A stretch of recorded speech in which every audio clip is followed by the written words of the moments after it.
a lot of interesting stuff producing this Tuesday show. Hope you enjoy it. I'm Carl Azus. Welcome to 10 minutes of commercial-free current events for the classroom. First up today. The British flag was lowered over Helmand province in Afghanistan this week, a symbol that the UK's combat mission in the country is over. Britain's defense minister says Afghanistan is no longer a safe haven for the Al-Qaeda terrorist group, and that the country now has a chance of a better future. In a recent BBC poll, though, most Britons said the war was not worthwhile for the UK. Afghanistan is still a dangerous place where terrorist and insurgent attacks happen regularly. The US combat mission there formally ends this December, but the US and Afghan governments signed a deal last month that will allow American troops to stay in the war-torn country. From Southeast Asia, we're headed out into the Pacific Ocean to the island state of Hawaii.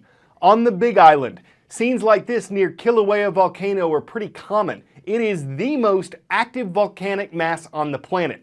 But this particular lava flow is threatening a village named Pahoa, so much so that a main road through town had to be closed, and officials say Pahoa's 945 people need to be ready to evacuate. Most have already left. The lava has crept over fields, a fence, a cemetery. After accelerating over the weekend, it was moving toward the town at the speed of about a foot per minute. That's fast for something 150 yards wide and incredibly destructive. Kilauea volcano has been in a constant state of eruption since 1983. This particular lava flow started threatening Pahoa in June. We're setting sail this Tuesday. It's a boat to be awesome. Say hello to the sailors of Oceanside Middle School. They're casting off from Oceanside, New York. Next, it's nighttime. The Golden Knights of Welch, West Virginia are on the roll. They're at Mount View High School. And gather around the table with more Knights, DeLong Middle School in Eau Claire, Wisconsin. Thanks for watching Day or Night. 1 week from today, Americans will be voting in the country's midterm elections, and there's a new political poll out from CNN ORC International. It indicates that almost 7 in 10 Americans are angry at the direction their country is headed, and that 53% disapprove of President Obama's job performance. But he's not on the ballot. Lawmakers are. And as far as Congress goes, the poll showed that 85% of Americans don't approve of how it's doing its job. What could this mean next week? Well, we'll let Jonathan Mann explain that, as well as what exactly is going to be on the ballots. How angry are Americans at Barack Obama and the rest of the men and women they've put into government? Or to put it another way, how good do they feel about their elected officials? Well, we're about to find out, because millions of Americans will be going to the polls November 4th for what are called midterm elections. Midterm because they fall halfway through the president's own term. Barack Obama's name will not be on the ballot. Instead, we're talking about state and local officials and lawmakers at the federal level, members of the 2 houses of Congress, 435 members in the House of Representatives, and about a third of the U.S. Senate. Now, the House of Representatives is re-elected in its entirety, or elected for that matter, every 2 years. Republicans have a majority there. That's not likely to change. In the Senate, where senators serve 6-year terms, about a third of the Senate faces election or re-election every 2 years. This year adds some vacancies, and there are 36 Senate seats up for grabs. We're expecting the House will stay in Republican hands. The Senate will be the real battlefield. The Republicans there are hoping that they can pick up a few seats. The Democrats have a majority. The Republicans hope to have their own majority there when the ballots are cast and counted. The White House, though, stays in President Barack Obama's hands, which is to say a Democrat in the White House will be looking at a Republican-controlled House of Representatives and a Republican majority probably in the U.S. Senate. What does that give us? Well, it's what Americans already have, divided government. Washington has seemed nearly paralyzed because Republicans and Democrats don't work well together. When all the ballots are cast and counted this time, they're probably going to find they've got more of the same. Staying in the U.S., we have just 4 more days of daylight saving time. It is this Saturday night that we can look forward to an extra hour of sleep, because Sunday morning at 2 a.m. is officially when our clocks fall back 1 hour. The winter solstice is the shortest day of the year for sunlight. It's on December 21st. But until then, the length of sunlight time will shrink each day in the northern hemisphere. So when we fall back by setting our clocks back, what exactly are we falling back to, and why are we falling back at all?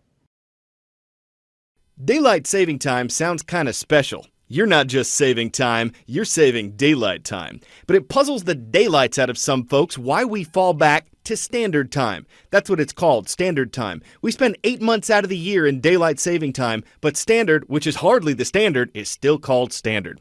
It's been shrinking since World War I. That's when daylight saving time was first implemented to save energy. The switch made the sunset time later in the day, so people didn't have to turn their lights on as early. But what about winter and the fall back to standard? Well, look at it this way. Most parts of the U.S. only get about 9.5 hours of daylight in wintertime. That's not much. If we didn't set our clocks back in the fall, sunrise wouldn't be until 8:30 a.m. in many places. You'd be starting and ending your day in the dark. Falling back to standard keeps the time of dawn a little closer to what we're used to. It helps us start our day in the light. Plus, there's that whole extra hour of sleep thing, assuming you go to bed on time when we fall back. So less daylight, but more sleep. Unless you happen to live in Arizona or Hawaii. Most parts of Arizona and all of Hawaii don't observe daylight saving time. They don't have to. It's not required by law. The Heisman Trophy. It doesn't just show some generic football player. It shows Ed Smith, who played at NYU and later in the NFL. He was a friend of the sculptor and modeled for free. So why is it called the Heisman Trophy and not the Smith Trophy? Well, it was created for New York's downtown athletic club, and the athletic director of that club was Coach John Heisman. Oh, that's random.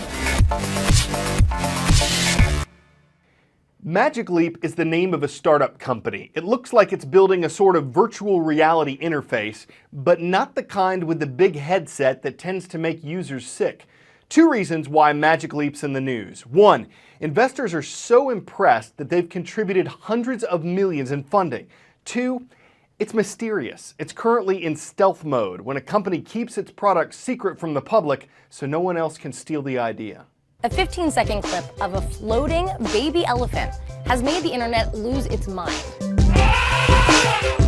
A mysterious Florida-based company called Magic Leap is behind the dazzling display, and it's a technology they're calling cinematic reality.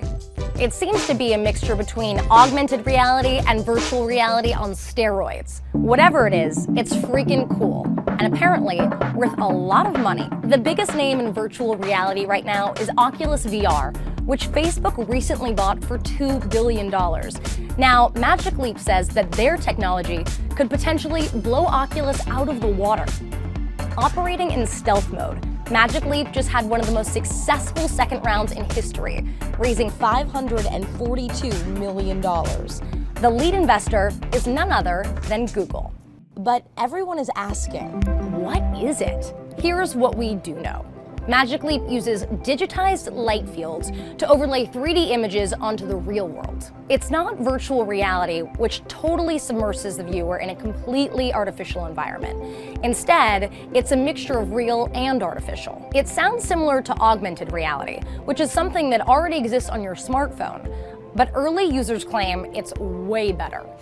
Lots of questions remain surrounding Magic Leap, the biggest being, will this stealth company actually deliver in reality?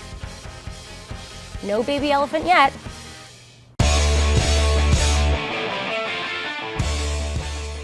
Before we go, National Chocolate Day? It's today. It's not an official holiday. It appears this one was started by candy makers to get people to eat chocolate. Do they really need to get people to eat chocolate? The flavor as we know it has been around for hundreds of years. At one point in Europe, it was sold strictly as a drink and bought strictly by the wealthy, the only ones who could afford it. Today, it's cheap. It's in practically everything, but it's not the #1 flavor of ice cream. Chocolate holds second place for that, behind vanilla. Gotta say that both are pretty sweet, but when it comes to candy, chocolate's gotta win bar none. A piece of chocolate always comes in candy. You gotta chalk a lot of that up to the fact that it's an international favorite. I'm Carl Azus, and this segment has been in great taste. Join us for more tomorrow.